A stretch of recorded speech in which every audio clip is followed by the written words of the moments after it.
HOA blocked my driveway with containers. Didn't know I'm their landlord.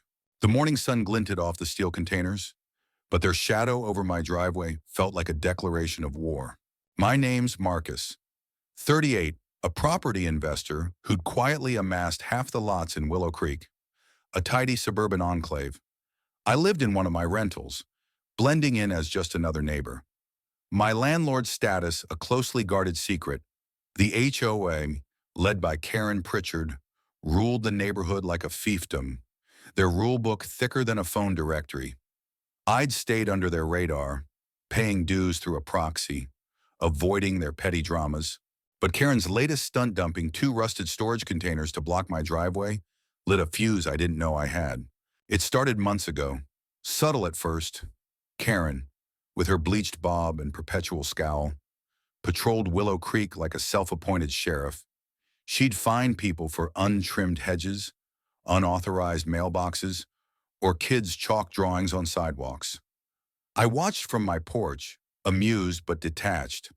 My tenants complained Karen's fees were eating into their budgets, but I advised patience, handling disputes through my property manager to keep my name out of it. I figured she'd burn herself out. I was wrong. The trouble brewed when I refused her community beautification project. Karen wanted every homeowner to fund a tacky fountain for the entrance, $2,000 a pop.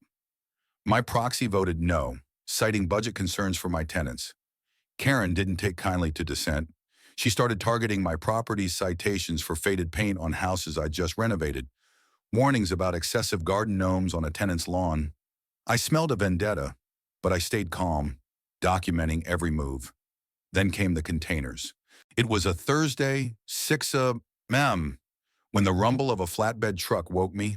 I peered out my window to see 2 massive containers, each the size of a shipping crate, drop square across my driveway, trapping my car and blocking access. A note taped to one read, HOA storage solution. Contact Karen Pritchard. My blood boiled. This wasn't just petty, it was personal.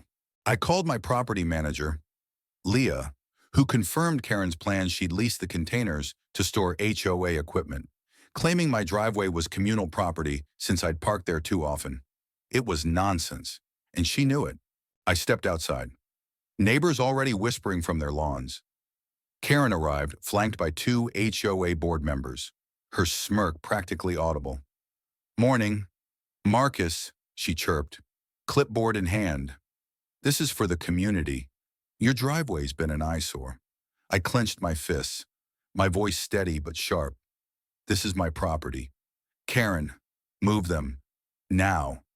She laughed, a brittle sound. "Check the bylaws. We have rights."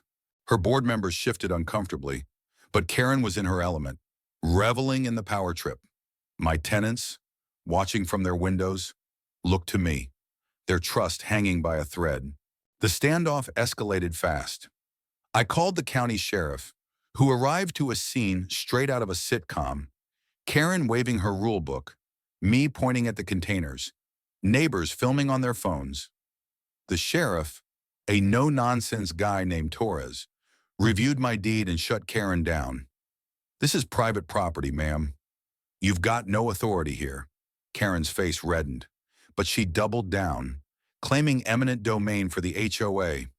Torres raised an eyebrow. "You're not the government. Move the containers or I'll have them towed." She stormed off, vowing to escalate this. That night, I dug deeper. Leah pulled records showing Karen had misused HOA funds, leasing the containers without board approval, siphoning dues for personal consulting fees. Worse, she'd been harassing my tenants, hoping to force them out so her developer friend could buy my lots cheap. It was a scheme, and I was the wrench in her gears. I called a lawyer, drafted notices, and prepared for war. But the real fight came at the next HOA meeting. The community center was packed, tension thick as fog. Karen stood at the podium, spinning her narrative. The containers were temporary. Marcus was uncooperative. The fountain was for the kids. I waited, my stack of documents heavy in my hands. When she opened the floor, I stood. "I'm Marcus Reed," I said, voice calm but firm. "And I own 60% of Willow Creek. including the land under this building. The room gasped. Karen's jaw dropped, her clipboard slipping. I held up my deeds, each one a dagger. You've been extorting my tenants, misusing funds, and now you've trespassed on my property? This ends tonight.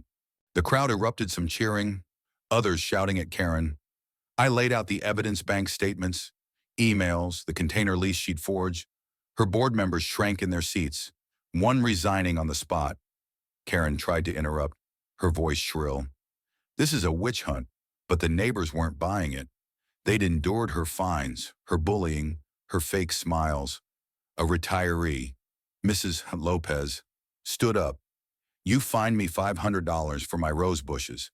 Karen, where's that money? Others joined in, their grievances a chorus of betrayal. Karen's empire crumbled in real time. The sheriff, present at my request, served her a trespassing notice.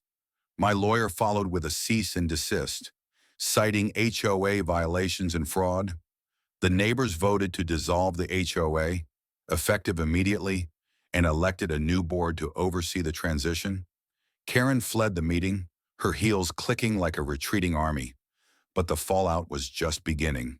The containers were towed the next day, their removal a spectacle for the block. Karen's scheme unraveled online when a tenant posted the meeting's footage, tagged HOA Karen. The video went viral, exposing her fraud to the world. Her developer friend cut ties, her real estate license was revoked, and her husband, humiliated, filed for divorce. Karen tried to sell her house, but no one in Willow Creek would touch it. Last I heard, she'd moved to a condo downtown, her name a cautionary tale. I rebuilt the community with my tenants, turning the old HOA office into a free rec center. Mrs. Lopez's rose bushes bloomed brighter than ever. As for me, I stayed in Willow Creek, no longer just a landlord but a neighbor. Karen thought she could bury me under her rules, her containers, her ego. She didn't know I held the keys to her kingdom. Her power grab cost her everything, and in its ashes, we found something better. A community that fought back, together.